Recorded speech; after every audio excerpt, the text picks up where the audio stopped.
I'm Dr. Iris Cooper, and at 46 I thought I knew exactly what I wanted from life. Marine biology, research grants, tenure security. Simple, predictable, safe. Until that October morning in San Diego's Hillcrest Flea Market, when everything changed. The compass caught my eye immediately. Brass, weathered, with intricate engravings that screamed 18th century. My heart raced as I recognized the maker's mark. This could be the missing piece for my research on colonial maritime navigation. I reached for it just as another hand did the same. "Excuse me." The voice was husky, confident. I looked up to see blonde hair cascading over strong shoulders, blue eyes that seemed to hold ocean depths. She wore a faded leather jacket over torn jeans, everything about her screaming adventure while I clutched my sensible cardigan. "I was here first," I said, my professor voice kicking in automatically. "Actually, I was eyeing this from across the aisle." She lifted the compass, examining it with surprising expertise. "You know what this is?" "Portuguese maritime compass, circa 1750. I need it for my research at UC San Diego." She laughed, a sound like waves breaking. "Research, right." Her fingers traced the brass surface. "This baby's going on a real expedition. Deep water salvage off the Coronado banks." "You can't be serious. This belongs in a museum, not at the bottom of the ocean." "Lady, I'm Madeline Simmons. I recover things from the bottom of the ocean for a living." She tucked the compass protectively against her chest. $20, Tommy?" The elderly vendor nodded, clearly enjoying our standoff. I felt panic rising. 3 months of searching antique shops. And now this leather-clad pirate was stealing my discovery. "Wait." I stepped closer, catching a hint of salt air and something indefinably feminine. "I'll pay 50. Not for sale to academics." But something flickered in her eyes when I moved closer. "You really need this for research?" "Colonial shipping routes, navigation patterns. This compass could prove my theory about Portuguese influence on California coastal exploration." She studied me for a long moment. The market noise faded around us. Vendors hawking vintage clothes, families browsing furniture, the distant sound of street musicians. It felt like we were the only 2 people in the world. "Tell you what, Professor." The way she said it made my stomach flutter unexpectedly. "I need this for 6 weeks. After that, it's yours for your dusty books." 6 weeks? My paper deadline is? "Take it or leave it." She pulled out a business card. "Deep blue salvage. Call me when you want to work out the details." Our fingers brushed as she handed me the card. The contact sent an unexpected jolt through me. Something I hadn't felt since my divorce 5 years ago. But this was different. Sharper, more dangerous. "You're really going to take a priceless artifact on a dive?" "Priceless?" She grinned, and I noticed a small scar above her left eyebrow. "Lady, everything's got a price. Even professors." She walked away before I could respond, leaving me standing there with her business card and a rapidly beating heart. I watched her disappear into the crowd, compass tucked safely in her jacket pocket. 20 minutes later, I was still standing in the same spot. Tommy chuckled from behind his table. "That girl's got you rattled, don't she?" "I don't know what you mean." But my hands were shaking as I dialed the number on the card. 3 days after the flea market encounter, I found myself standing outside Deep Blue Salvage like some nervous graduate student. The weathered building sat near the harbor, salt spray coating its windows, dive flags fluttering in the afternoon breeze. "You actually called." Madeline appeared in the doorway, wiping her hands on a towel. Without the leather jacket, I could see the lean muscle definition in her arms, the confident way she moved through her domain. "I'm a woman of my word." I clutched my research folder tighter, about the compass arrangement. "Come in, Professor. Let me show you what your precious artifact's really going to do." The shop smelled of neoprene and ocean. Diving equipment hung everywhere. Regulators, masks, tanks lined up like silver soldiers. But what stopped me cold were the photographs covering one entire wall. My God. I moved closer, studying image after image of shipwrecks in crystal clear water. "These are incredible." "The conception, 1890. Madeline's voice softened as she joined me. "Spanish merchant vessel. Found her 3 months ago, 60 feet down off Point Loma." In the photo, ghostly timber ribs reached towards sunlight filtering through azure water. Fish swam through what had been cargo holds. It was hauntingly beautiful. You took these? Photography's my other passion.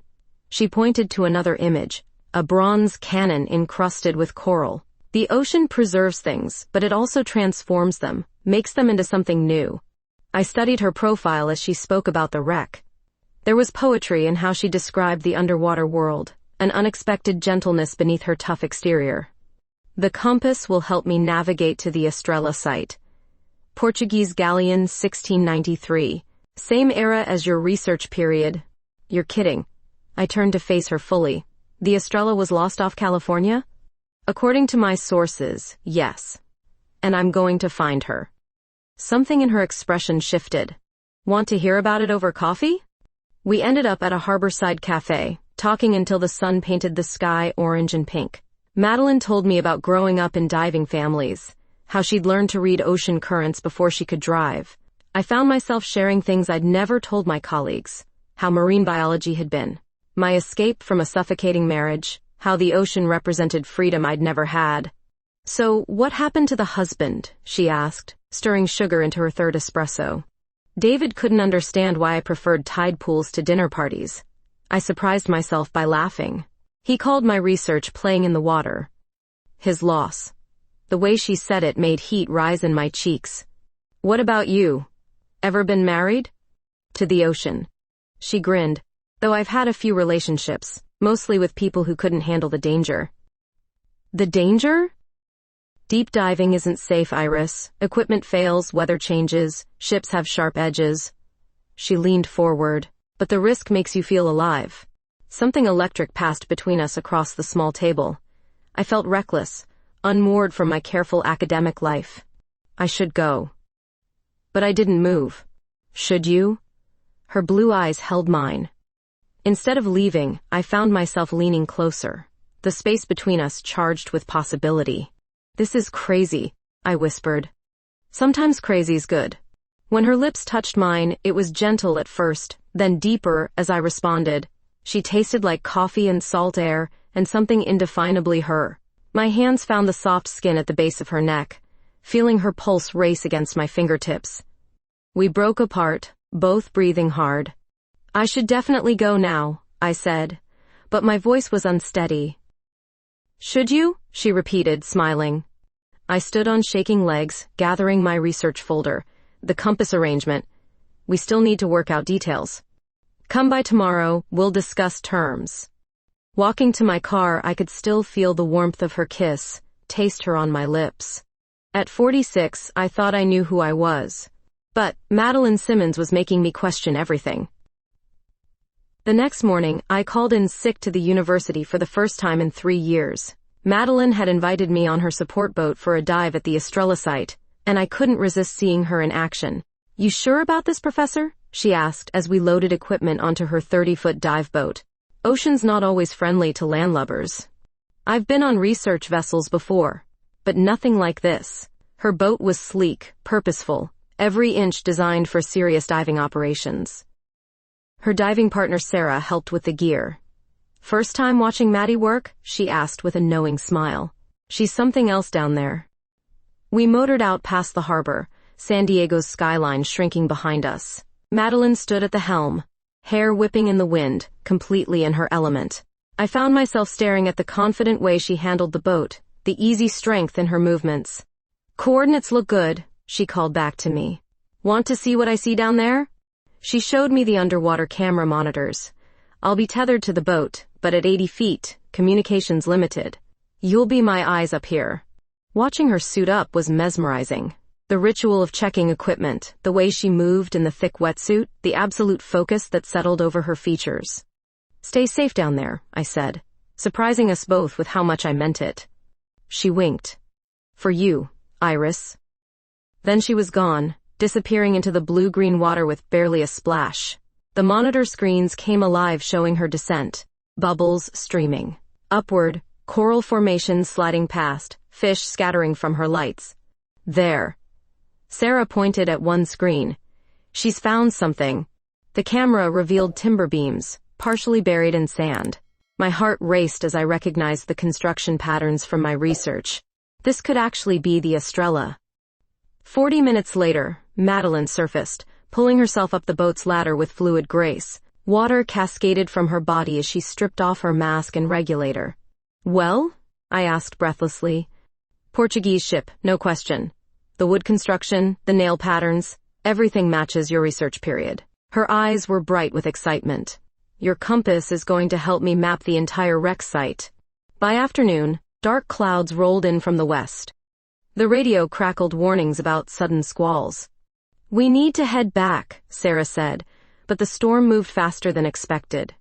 Within minutes, heavy rain hammered the boat.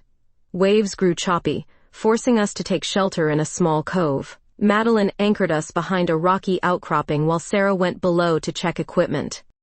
"Looks like we're stuck for a while," Madeline said, water dripping from her hair. We huddled in the small cabin, the storm raging outside. The confined space made me acutely aware of her presence. The way her wetsuit clung to her curves, the salt scent of her skin. "Tell me about your marriage," she said quietly. "What went wrong?" David wanted a trophy wife who'd host faculty dinners. I wanted to study marine ecosystems. I hugged my knees. We were strangers who happened to share a house. "Did you love him?" The question caught me off guard. I thought I did. But I think I loved the idea of security more than him. "What about now? What do you want now?" The way she asked it, the intensity in her blue eyes, made my breath catch. Outside, thunder rumbled, but inside the cabin felt charged with different electricity. "I don't know anymore." My voice was barely a whisper. She moved closer on the narrow bench seat. Maybe that's okay, not knowing. When she kissed me this time, there was nothing gentle about it. Her hands tangled in my hair, pulling me closer. I responded with hunger I didn't know I possessed, tasting the salt on her lips, feeling the warmth of her body through the thin wetsuit material. "Iris," she breathed against my neck, and I shivered at the sound of my name in her husky voice. My hands explored the strong line of her shoulders, the curve of her back. She was all lean muscle and soft skin, confidence and vulnerability combined. The storm outside provided perfect cover as clothes disappeared, as her mouth traced patterns across my skin that made me gasp and arch beneath her touch. Years of careful control dissolved in the cabin's warm darkness. Later, wrapped in a boat blanket with her arms around me, I watched the storm clear through the small porthole. "This is insane," I whispered. "Good insane or bad insane." Her fingers traced lazy circles on my bare shoulder. "I'm a 46-year-old professor. You're a 34-year-old adrenaline junkie. This can't work." "Why not?" She turned me to face her. "Age is just numbers. What matters is this." She placed my hand over her heart. "What we feel." The boat rocked gently as the waves calmed. In the golden light filtering through the clouds, Madeline looked incandescent. Her blonde hair tousled, blue eyes soft with contentment. "I haven't felt this way about anyone in years," I admitted. "Then don't think so much, Professor. Just feel." As we prepared to head back to harbor, I realized something fundamental had shifted. The careful boundaries of my orderly life had been swept away like sand in the tide, and I found myself eager to see where these new currents might carry me. Walking into the marine biology department Monday morning felt like entering a different world. Everything looked the same. Beige walls, fluorescent lights, the familiar smell of coffee and formaldehyde, but I felt completely transformed. "You look different." Dr. Rachel Cox cornered me at my office door, her sharp eyes studying my face. "There's something—" I took a weekend off. Novel concept, I know. I fumbled with my keys, hoping she wouldn't notice how my hands shook. "Iris, we've been friends for 8 years. What's going on?" I couldn't very well explain that I'd spent Saturday night naked in a dive boat cabin with a woman 10 years younger than me. Nothing dramatic. Just needed some air. Rachel followed me into my office, closing the door behind her. "This wouldn't have anything to do with your mysterious flea market purchase, would it?" My stomach dropped. "What do you mean?" Sarah Martinez from the diving supply shop called Looking for You said something about compass arrangements with Madeline Simmons. Rachel's expression darkened. "Please tell me you're not getting involved with that woman. That woman has a name. And what business is it of yours?" "Iris, she's trouble. Young, reckless, completely inappropriate for someone in your position." Rachel sat down, her voice taking on the concerned tone she used with struggling graduate students. "You're up for department chair next year. Getting tangled up with some adrenaline junkie could destroy everything you've worked for." Heat flared in my chest. Madeline is a professional marine salvage expert. Her work is actually quite sophisticated. Her work is playing with old boats underwater. You're a serious academic with a reputation to protect. My reputation? I stood up, anger making my voice sharp. "Rachel, when was the last time you took a risk? When did you last feel passionate about anything?" She looked hurt. "I care about your career, about your future.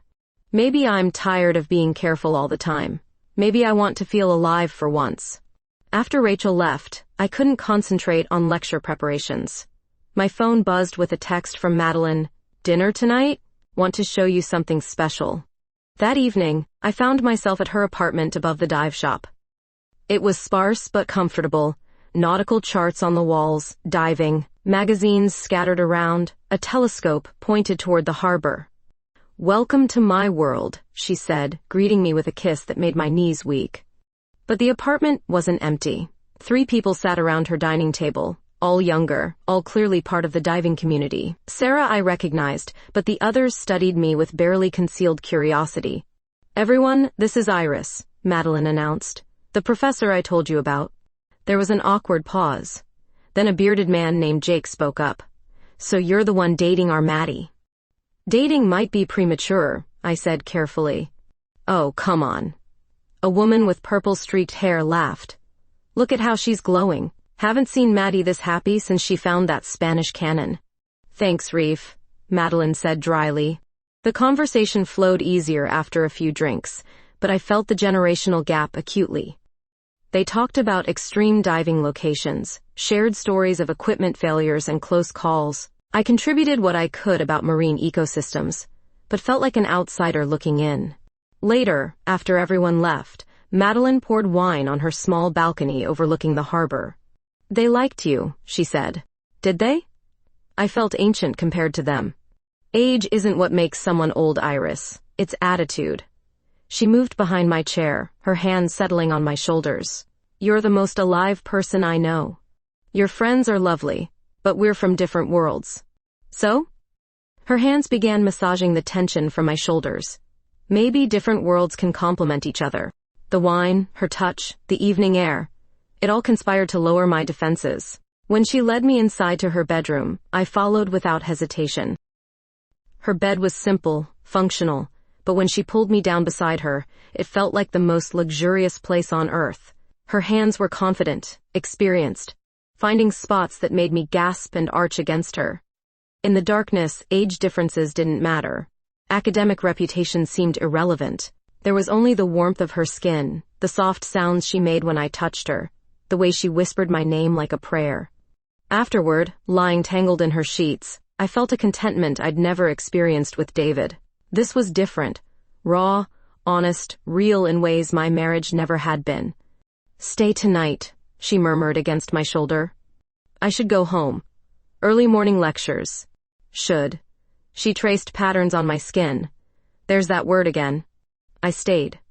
For the first time in years, I chose want over should, desire over duty. But as I drifted off in her arms, Rachel's warnings echoed in my mind. Was I risking everything I'd built for something that might burn out as quickly as it ignited? The question would have to wait until morning. Right now, nothing existed beyond the warmth of Madeline's body next to mine, and the sound of waves lapping against the harbor outside her window. 3 weeks into our relationship, Madeline announced plans for her most challenging dive.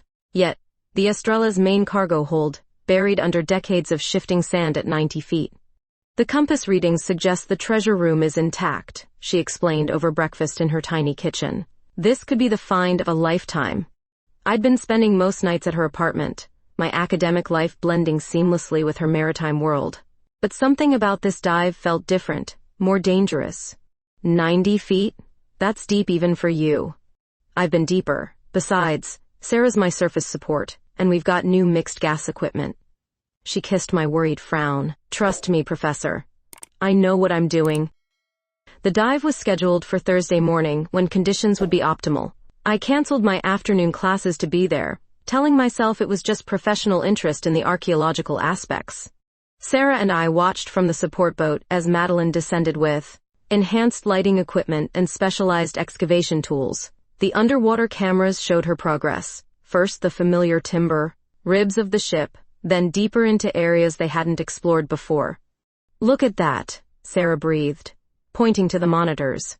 The camera revealed an intact section of hull, wooden chests still secured in what had been the cargo area. After 3 centuries underwater, the Estrella was giving up her secrets. "Madeline's found something big," I said into the communication system. Her voice crackled back, distorted by depth. "Iris, you're seeing this incredible..."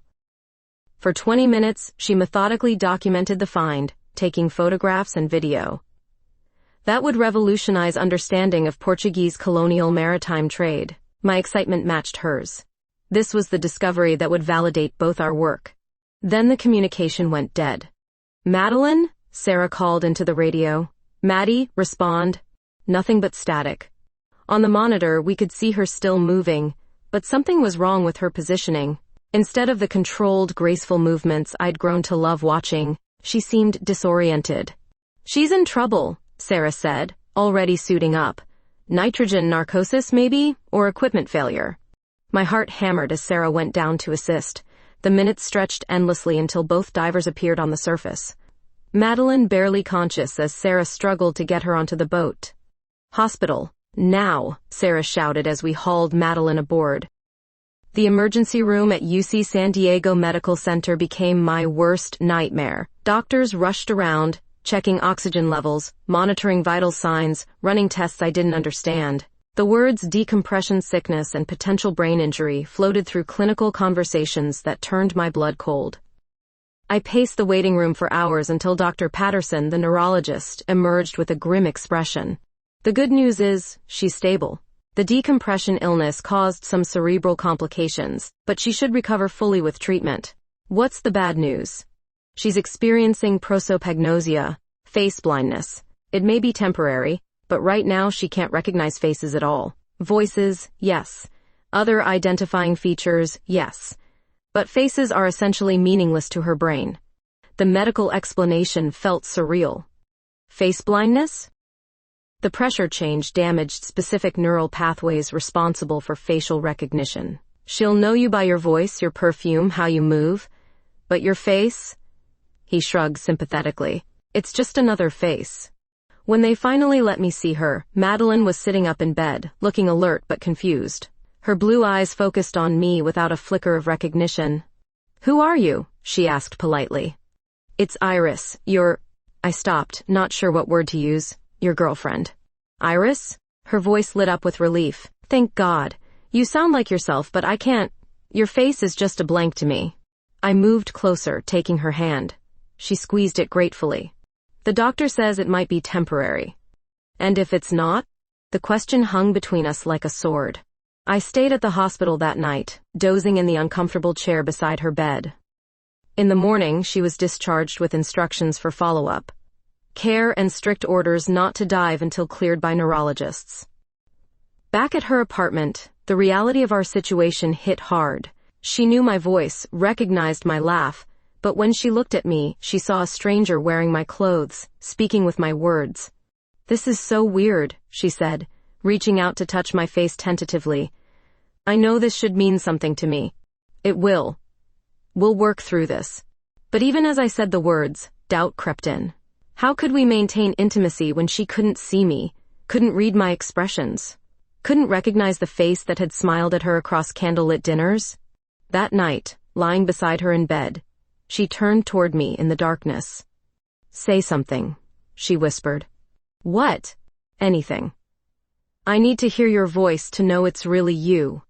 The vulnerability in her request broke my heart. I talked softly about my day, my research, anything to give her the anchor of my voice in a world where faces had become meaningless. But when she kissed me, I felt her hesitation, the way she seemed to be kissing a stranger. The passion we'd built was still there underneath, but it was muted, uncertain. As she fell asleep beside me, I stared at the ceiling wondering if love could, Survive when half the ways we recognized each other had been erased. Could we rebuild what we'd found, or was this the beginning of the end? The days after Madeline's accident blurred together in a haze of medical appointments and frustrated attempts at normalcy. I threw myself into research, spending hours reading everything about prosopagnosia I could find. Face blindness affects 2% of the population, I explained to Rachel over lunch. But acquired cases from brain injury, the recovery statistics are unclear. Iris, you look exhausted. Rachel studied me with concern. Maybe this is a sign you should step back from this relationship. Step back? The suggestion hit like a slap. She needs support right now. She needs professional help, not a girlfriend trying to play therapist. I left the restaurant angry, but Rachel's words followed me. Was I helping Madeline, or just making things harder? At her apartment that evening, I found her sitting on the couch, staring at photo albums spread across the coffee table. Sarah brought these by, she said without looking up when I entered. Pictures of all our dive trips together. Do they help? I remember taking them, remember the locations, the wrecks. She touched a photo of herself grinning beside a recovered Spanish cannon. But the faces might as well be strangers. I sat beside her, careful not to move too quickly. Sudden appearances still startled her when she couldn't anticipate who was approaching. There's one of you here somewhere. She flipped pages until she found it. Me on her boat, wind-blown, and laughing. Sarah says this was our first dive together. Looking at the photo hurt. The woman in the picture looked so happy, so carefree. Now I felt like I was walking on eggshells, afraid to move wrong or say something that might confuse her. I look happy, she said quietly. You were. We both were. Was I falling for you already? The past tense stung. I think so. You kissed me that day during the storm. She closed the album. I can't remember your face from yesterday, Iris. How am I supposed to remember falling in love? The question hung between us, heavy with implications neither of us wanted to voice. Daily life became a series of small accommodations. I started wearing the same perfume every day, jasmine and citrus, so she'd recognize my approach. I announced myself when entering rooms, described what I was wearing, kept my voice consistent so she could track my location. It's like dating a ghost, she said one morning, frustration creeping into her voice. I hear you, smell you, feel you, but I can't see you. The diving community tried to help. Jake brought over specialized equipment for sight-impaired divers, though Madeline wasn't cleared to dive yet anyway. Reef suggested tactile identification techniques used by blind sailors. But the hardest part was watching Madeline navigate social situations. At the grocery store, she'd greet strangers thinking they were friends, or walk past people she'd known for years. The confident woman who'd commanded respect in the diving world became hesitant, uncertain. I hate this, she said, after a particularly awkward encounter at the marine supply shop. People look at me like I'm broken. You're not broken. You're adapting. Am I? Because it feels like I'm disappearing. Physical intimacy became complicated too. In bed, she'd reach for my face in the darkness, her fingers tracing features that meant nothing to her damaged neural pathways. I know this is your nose, she'd whisper. Your lips. But it's like reading Braille in a language I don't understand. One night, she broke down completely. I can't do this anymore. She sobbed against my shoulder. I can't pretend everything's okay when my entire world has been erased. I held her while she cried, feeling helpless. All my research, all my careful adaptations, meant nothing against the fundamental loss she was experiencing. Maybe we should take a break, she said when the tears stopped. This isn't fair to you. Don't. The word came out sharper than I intended. Don't make that decision for me. Look at us, Iris. Really look. This isn't the relationship you signed up for. She was right, and we both knew it. The passionate, adventurous connection we'd built was buried under medical complications and daily frustrations. But underneath it all, something deeper remained. No, I said finally. It's not what I expected. But you're still you, Madeline. Your voice when you laugh. The way you move through water like you belong there. How you see beauty in broken ships.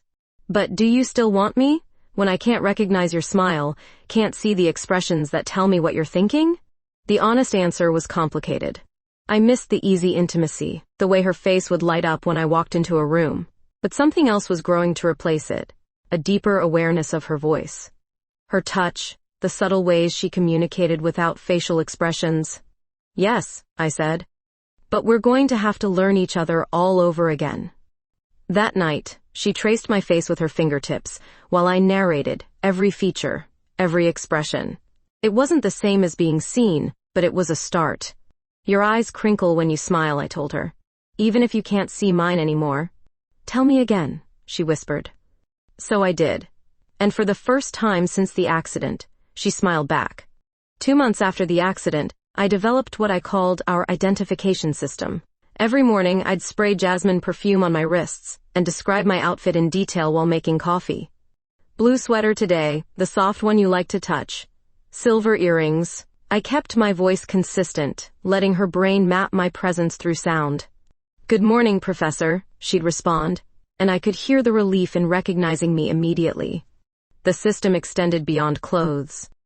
I learned to announce my approach, to speak before touching, to describe facial expressions she couldn't see. I'm smiling now became a regular part of our conversations.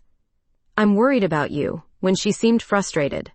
But the breakthrough came from an unexpected source. Have you considered that face blindness might not be entirely negative? Dr. Martinez, the neurologist, suggested during a follow-up appointment. Some patients report heightened awareness of other senses. Heightened how? I asked. Voice recognition becomes more acute. Spatial awareness improves. Some develop almost supernatural ability to read body language, tone, even subtle scent changes. That evening, I tested his theory. What am I feeling right now? I asked Madeline without explaining why. She tilted her head, listening, curious, maybe a little excited. Your breathing changed, and there's something different in your voice. She was right. I'd been thinking about a breakthrough in my research, something I hadn't mentioned yet. How did you know?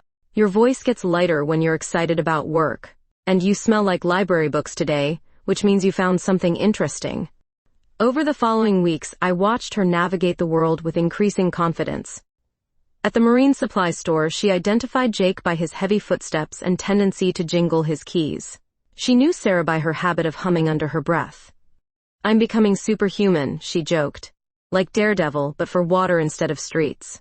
Her diving career remained on hold, but she started teaching classes about underwater navigation and wreck identification. Students were fascinated by her ability to describe dive sites purely through sound, current patterns, and tactile memory.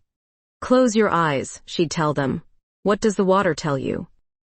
I attended one of her classes, sitting in the back like any other observer. Watching her command the room, confident and passionate again, made my heart swell with pride. The ocean doesn't care if you can recognize faces, she told the group. It cares if you can read currents, understand pressure changes, respect the power of what lies beneath. After class, she found me easily in the crowded room. Not by sight, but by some combination of perfume, breathing patterns, and the way I moved through space. You came, she said, her face lighting up with genuine joy. I wouldn't miss it. That night, she reached for me in the familiar darkness of her bedroom. But something was different. Her touch was more confident, less searching. I know you, she whispered against my skin. Not your face, but everything else. Her hands mapped my body with new awareness, finding sensitive spots I hadn't known I had. When I gasped at her touch, she smiled. Your breathing changes when I do that. And your pulse quickens here. She pressed her lips to my throat. I can feel everything now. Making love became a conversation in touches and sounds. She learned to read pleasure in the arch of my back, in the way I said her name. I discovered that her voice changed when she was close to climax, becoming deeper, more urgent. I see you, she murmured afterward, and I understood she meant it literally, not with her eyes, but with every other sense heightened by necessity. 3 weeks later, she made an announcement that surprised everyone. I'm going back to diving, she told Sarah and me over dinner. Maddie, the doctors haven't cleared you yet. They will.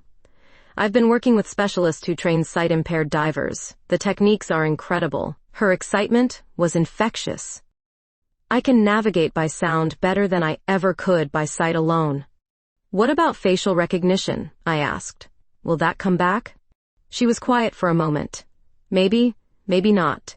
But I'm not the same person who went down to the Estrella that day. I've learned to see in ways I never imagined. She took my hand across the table. The compass you wanted so badly?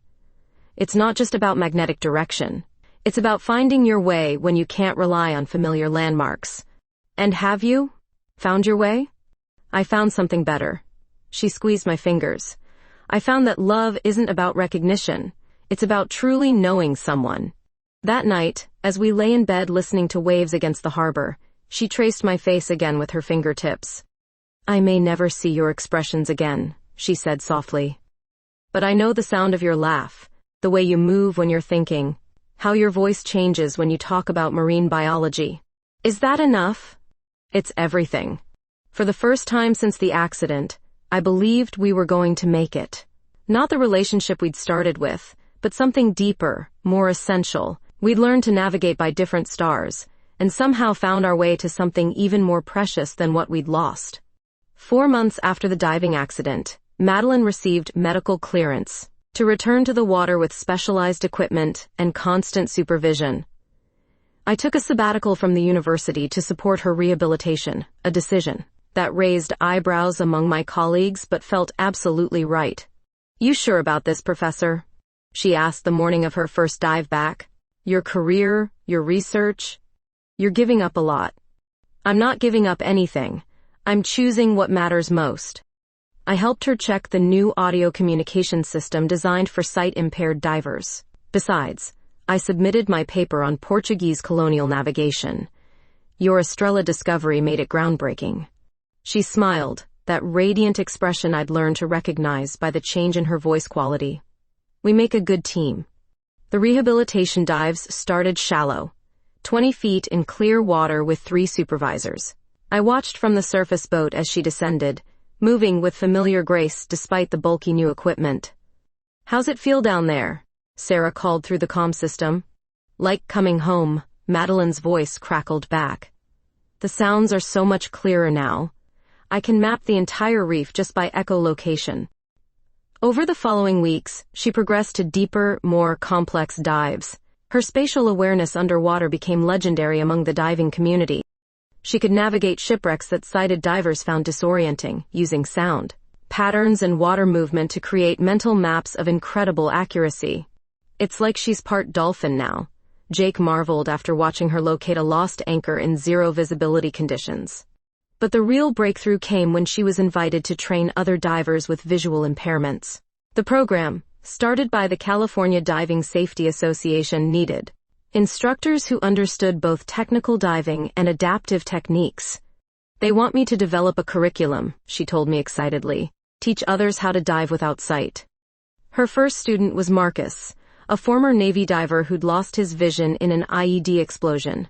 Watching Madeline guide him through equipment checks and safety procedures, I saw her confidence fully restored. Sound travels 4 times faster underwater, she explained to Marcus. Your ears become sonar. Listen. She tapped the boat's hull with a wrench, and the sound echoed through the water in distinctive patterns. Marcus's face lit up with understanding. I can map the entire bottom structure just from that sound, he said. Exactly. Now you're thinking like the water. My own research flourished during the sabbatical. The Estrella artifacts, properly documented and preserved, provided evidence that revolutionized understanding of 17th century Pacific trade routes. I collaborated with maritime archaeologists, co-authored papers that gained international attention. Dr. Cooper's work on the Estrella site represents groundbreaking scholarship, the Departmental Review Committee noted when I applied for early reinstatement. Her interdisciplinary approach combining marine biology with historical archaeology opens new avenues for research. What they didn't mention was how my perspective had transformed. Spending months focused on Madeline's rehabilitation taught me that adaptation wasn't about losing something. It was about discovering strengths you never knew you had. One evening, 6 months after the accident, we sat on her tiny balcony sharing wine and watching sunset paint the harbor gold. Remember our first night together? She asked. In the dive boat during the storm? How could I forget? I was terrified, she admitted. Not of the storm, of how much I wanted you. And now? She turned toward me, her face peaceful. Now I'm terrified of how much I need you. The admission hung between us, honest and vulnerable. In the early days, our relationship had been built on attraction, adventure, the thrill of something forbidden. But what remained after her accident was deeper. Trust, commitment, the choice to rebuild rather than retreat. I need you too, I said quietly. That night, we made love with an intimacy that transcended physical sight. Her hands knew every curve of my body, every place that made me gasp. My voice guided her touches, described my reactions, created a dialogue of desire that was more profound than any we'd shared before. I love how you sound when I touch you here, she whispered, and I arched beneath her skilled fingers. I love how you know exactly what I need, I replied, pulling her closer. Later, as she slept beside me, I studied her face in the moonlight streaming through the window. She might never recognize my expressions again, but I could see hers, peaceful, content, loved. The antique compass sat on her nightstand, its brass surface gleaming. It had brought us together, led to the dive that changed everything, and now symbolized something different. Not just navigation through treacherous waters, but the discovery that true direction comes from within. My phone buzzed with a text from the university. The department chair position had been officially offered, along with a substantial research grant and lab space. I looked at Madeline sleeping peacefully, at the compass, at the life we'd built together despite impossible odds. Some decisions don't require sight to be clear. I turned off the phone and settled back into her arms, guided by a compass more reliable than any instrument ever made. In the morning, I'd call the university with my answer. Tonight, I was exactly where I belonged. 6 months later, I found myself back at the same Hillcrest flea market where everything began. But this time, Madeline walked beside me with confident steps, her hand resting lightly on my arm as we navigated the familiar maze of vendor stalls.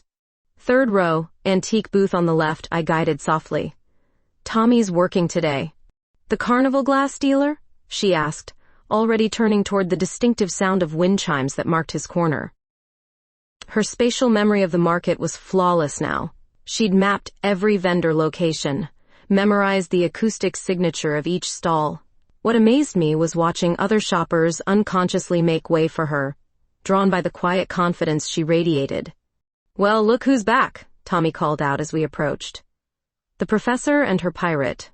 Still got any maritime instruments? Madeline asked, running her fingers expertly over his display case. Might have something special in the back. While he searched, I watched families browse vintage clothing, couples arguing over furniture prices, the same chaotic beauty that had brought us together. But now I saw it differently, through the lens of someone who'd learned that love wasn't about perfect conditions, but about adapting when everything went wrong. Here we go. Tommy returned with a brass sextant. It's surface green with patina. Portuguese naval piece, probably 1700s. Madeline's fingers traced the intricate engravings with reverence.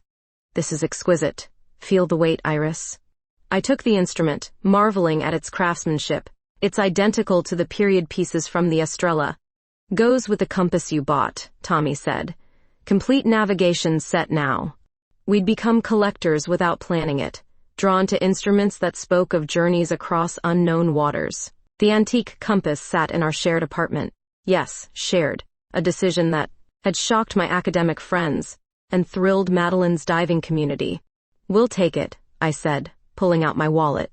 Our apartment's going to look like a maritime museum. Madeline laughed as we walked back toward the harbor. Our apartment, I repeated, still loving the sound of it. The morning light caught her blonde hair, and I realized something had changed in her expression. Not the vacant look that had terrified me after the accident, but something more focused. Iris, she said, stopping suddenly. Your perfume is jasmine and citrus. Yes, the same one I've worn for months. And you're wearing your blue sweater. The soft one. Right again. She turned to face me directly, her blue eyes searching. You have a small scar above your left eyebrow from childhood chickenpox. My breath caught. Madeline? Green eyes. They get darker when you're passionate about something. Her voice was barely a whisper. I can see you. The realization hit like lightning. After 8 months of face blindness, her neural pathways had finally reconstructed enough to recognize facial features. When? I asked, tears threatening. Started as flashes last week. This morning I woke up and your face was there, real, beautiful. I touched her cheek gently. You can really see me? Not just see you. I know you. She covered my hand with hers. Every expression, every way you move your mouth when you're thinking. Standing in the middle of the flea market where we'd first met, surrounded by the chaos of vendors and shoppers, she kissed me with a passion that felt like coming home after a long journey. I have something to ask you, she said when we broke apart. She reached into her jacket, the same leather one from our first meeting, and pulled out a small box. Madeline, I know we've done everything backward, she said, opening the box to reveal a simple silver ring set with sea glass. Met at a market, fell in love on a boat, survived a brain injury, learned to see each other all over again. My heart hammered as she continued. But I want to do this one thing traditionally. She took my hand. Iris Cooper, will you marry me? The ring was perfect, not a diamond, but a piece of ocean glass, worn smooth by waves, set in silver that caught the morning light. Yes, I breathed. Yes, absolutely yes. As she slipped the ring onto my finger, I thought about the compass that had brought us together, about navigation instruments that helped explorers find their way across uncharted waters. The compass, I said suddenly. What about it? We should donate it to the Maritime Museum. Let other people find their way with it. She smiled, that radiant expression I could see clearly now. I love that idea. Walking back toward the harbor, ring catching sunlight on my finger, I realized we'd come full circle. The flea market, the compass, the journey that had tested every assumption I'd held about love, risk, and what it meant to truly see another person. What are you thinking about, Professor? Madeline asked. Just that some of the most important discoveries happen when you're not looking for them. She laughed, the sound mixing with seagulls and distant boat horns. Good thing you decided to go antique shopping that day. Good thing you have excellent taste in maritime instruments. Excellent taste in professors, too. As we reached her dive shop, our dive shop now, the compass waited on the windowsill, brass gleaming in afternoon light. Tomorrow we'd take it to the museum, let it guide other explorers toward discoveries we couldn't imagine.